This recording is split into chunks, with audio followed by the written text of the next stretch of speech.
could find a way to break through, a way to break through. Assalamualaikum warahmatullahi wabarakatuh. Perkenalkan, kami dari kelompok 6B akan menjelaskan tentang alat-alat optik kefarmasian.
Perlu kita ketahui, banyak sekali alat optik yang dapat kita gunakan dalam kehidupan sehari-hari dan digunakan dalam praktikum. Nah, apa aja alat optik yang dapat kita gunakan? Yuk, kita cari tahu sama-sama teman-teman.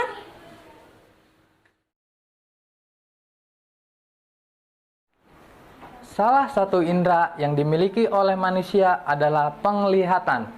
Menggunakan mata, kita dapat menangkap cahaya serta pantulannya, sehingga kita dapat mampu melihat benda-benda di sekitar kita dalam kondisi terang.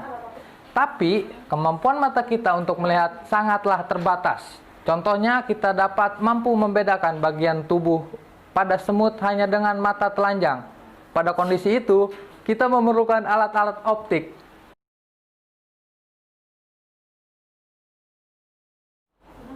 Alat-alat optik merupakan jenis perangkat yang dilengkapi dengan benda optik seperti cermin, lensa, dan prisma.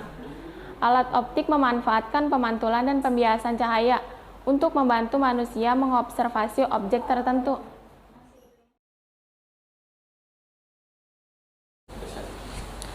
Macam-macam alat optik ada dua loh. Yang pertama, alat optik buatan, dan yang kedua, alat optik alamiah. Alat optik buatan itu seperti kaca pembesar, kacamata, mikroskop, teropong, kamera, periskop, dan masih banyak lagi yang lainnya. Dan alat optik alamiah yaitu mata kita sendiri.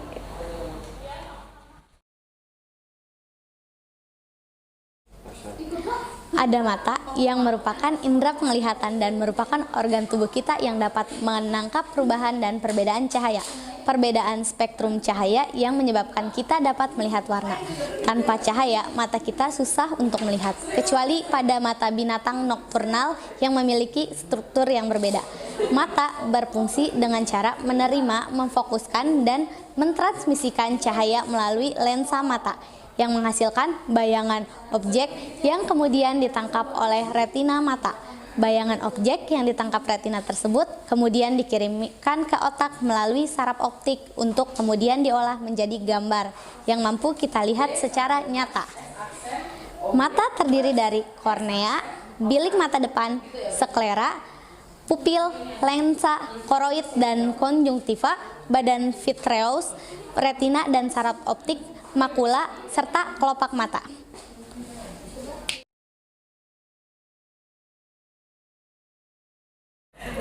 Kacamata terdiri dari lensa cembung atau lensa cekung, tergantung jenis kacamatanya ya. Frame atau kerangka yang menyangga lensa.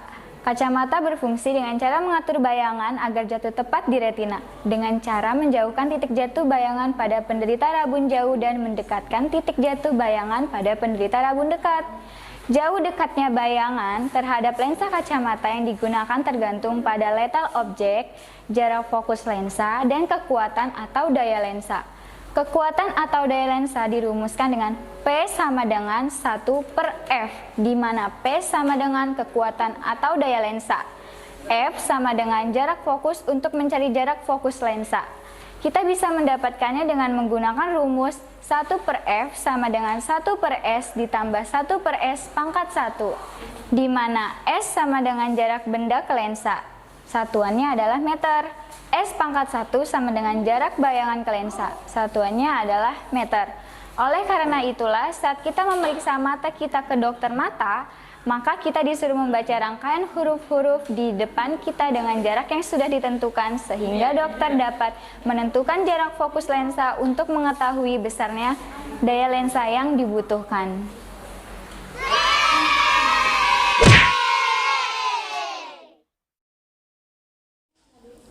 Kamera merupakan alat untuk menghasilkan foto. Cara kerja kamera hampir sama dengan cara kerja mata, yakni cahaya masuk difokuskan oleh lensa dan kemudian ditangkap oleh retina yang merupakan sensor pada kamera. Dan kemudian ditangkap oleh retina yang merupakan sensor pada kamera. Rumus untuk mencari titik fokus pada lensa kamera sama seperti kita yang digunakan pada kacamata. Satu lensa dan sensor yang dipakai adalah sensor digital yang terdapat pada sistem lensa kamera.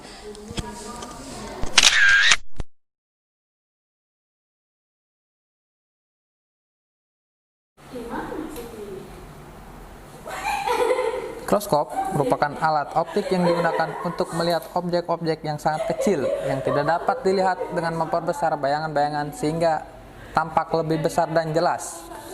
Mikroskop terdiri dari dua lensa cembung, yaitu lensa okuler dan lensa objektif.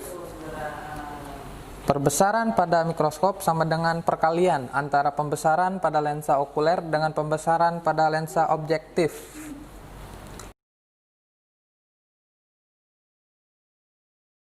Pembesaran total mikroskop dapat dirumuskan dengan M sama dengan MOB dikali MOK, di mana MOB sama dengan pembesaran lensa objektif dan MOK adalah pembesaran lensa okuler. Dengan menjumlahkan jarak bayangan dari lensa objektif ke lensa okuler, kita dapat mengetahui panjang mikroskop yang dituliskan dengan D sama dengan S aksen OB ditambah S aksen OK.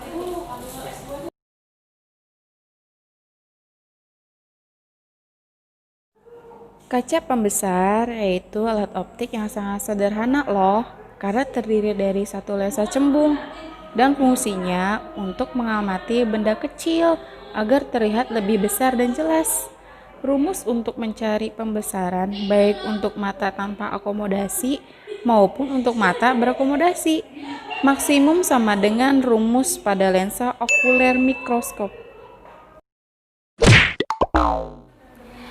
Nah, teman-teman semua, itulah penjelasan kami tentang alat-alat optik kefarmasian.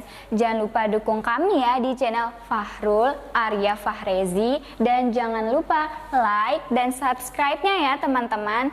Sekian dari kami semua kelompok 6B. Semoga kalian sehat selalu dan jangan lupa untuk selalu cuci tangan setelah melakukan aktivitas di luar, dan jangan lupa pakai masker apabila mau bepergian. Sampai jumpa di video selanjutnya. Bye-bye.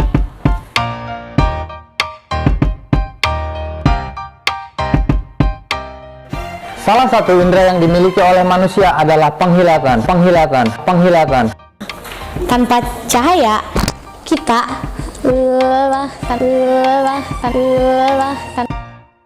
Agar jatuh tepat di retina dengan cara menjauhkan titik jatuh bayangan pada perintah penderita. Maaf. Sehat selalu dan jangan lupa untuk selalu cuci tangan. Kiki, kenapa? Merupakan sensor pada kamera.